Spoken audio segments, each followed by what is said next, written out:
صبح سویرے فرعون دریائے نیل کے کنارے پر گیا۔ اوہو، موسیٰ اور ہارون بھی وہاں تھے۔ فرعون سوچنے لگا، آج وہ مجھے کیا پیغام دینے آئے ہیں؟ خداوند نے موسیٰ سے کہا تھا، فرعون سے کہہ دے کہ خداوند فرماتا ہے کہ میرے لوگوں کو جانے دے تاکہ وہ میری عبادت کریں۔ اگر تو انہیں جانے نہ دے تو میں تجھ پر اور تیرے خادموں پر اور تیرے لوگوں پر اور تیرے گھروں میں مچھر بھیجوں گا، لیکن مچھر میرے اپنے لوگوں پر نہیں آئیں گے۔ یہ کل ہو جائے گا اور پھر تجھے پتا ہوگا کہ میں ہی خدا ہوں۔ اگلی صبح خداوند نے ایسا ہی کیا۔ وہ ہمیشہ اپنے کہنے کے مطابق کرتا ہے۔ مچھروں کے غول فرعون کے محل اور اس کے خادموں کے گھروں میں آ گئے۔ مصر کے پورے ملک میں یہی حال تھا۔ سب لوگ ان مشکل حالات سے بے بس اور پریشان تھے۔ وہ نہیں جانتے تھے کہ وہ مچھروں سے کیسے چھٹکارا پائیں۔ لیکن آپ اس علاقے میں دیکھیں جہاں اسرائیلی رہتے تھے، وہاں ایک بھی مچھر نہیں تھا۔ خدا اپنے لوگوں کی حفاظت کرتا ہے۔ پھر فرعون نے موسیٰ اور ہارون کو بلایا اور ان سے کہا، تم لوگ جا کر اپنے خدا کے لیے قربانی کرو، لیکن اسی ملک میں رہ کر۔ موسیٰ نے جواب دیا، نہیں، یہ ٹھیک نہیں ہوگا، ایسا نہیں ہو سکتا، کیونکہ ممکن ہے کہ قربانی دیتے ہوئے ہم کوئی ایسا کام کریں جو مصری لوگ پسند نہیں کرتے۔ ہمیں خداوند کے حکم کے مطابق بیابان میں جا کر قربانی کرنے دے۔ پھر فرعون نے کہا، ٹھیک ہے، تم جا سکتے ہو، لیکن زیادہ دور نہ جاؤ، اور اب تم میرے لیے دعا کرو کہ مچھروں کی یہ آفت ختم ہو۔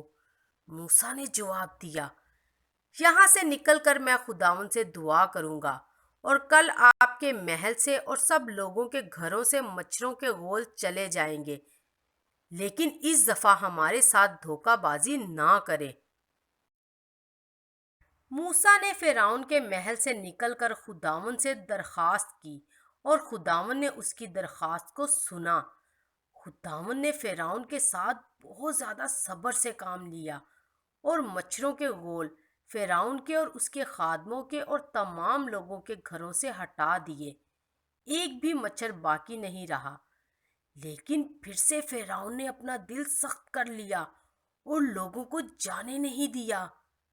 افسوس کی بات یہ ہے کہ ہم بھی کبھی کبھی بالکل ایسا ہی کرتے ہیں۔ مشکل وقت میں ہم مدد کے لیے خدا سے دعا کرتے ہیں، لیکن جب وہ مشکل دور ہو جاتی ہے تو ہم خدا کو بھول جاتے ہیں اور اپنی ہی مرضی سے زندگی گزارتے ہیں۔ اس سے خدا کو بہت دکھ ہوتا ہے۔ پھر خداوند نے موسیٰ سے کہا، تو دوبارہ فرعون کے پاس جا کر کہہ دے کہ خداوند یوں فرماتا ہے کہ میرے لوگوں کو جانے دے تاکہ وہ میری عبادت کریں۔ اگر تو ان کو جانے نہ دے اور ان کو روکے رکھے تو خداوند کا ہاتھ تمہارے تمام جانوروں پر جو کھیتوں میں کام کرتے ہیں اور تمام گھوڑوں، گدھوں، اونٹوں، گائے بیلوں اور بھیڑ بکریوں پر ایسا پڑے گا کہ ان پر اچانک موت آن پڑے گی۔ لیکن خداوند اسرائیلیوں کے جانوروں کو مصریوں کے جانوروں سے جدا کرے گا، اور اسرائیلیوں کے جانوروں میں سے ایک بھی نہیں مرے گا۔ خداوند کل یہ کرے گا۔ خدا کے کہنے کے مطابق اگلی صبح مصریوں کے سارے جانور ایک ایک کر کے مر گئے۔ اس سے لوگوں کو کتنا بھاری نقصان ہوا۔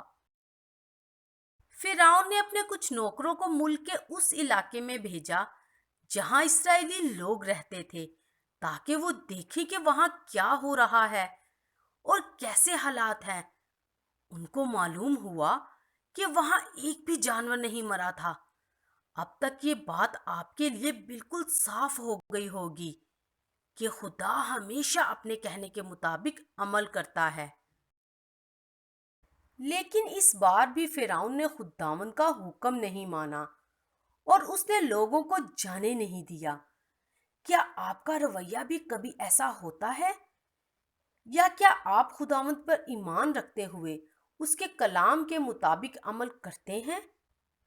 جو کچھ خدا چاہتا ہے کہ آپ کریں وہ سب کچھ بائبل مقدس میں لکھا ہوا ہے۔ اس لیے بہت ضروری ہے کہ آپ اس کا پاک کلام پڑھیں اور بائبل کی کہانیاں سنیں۔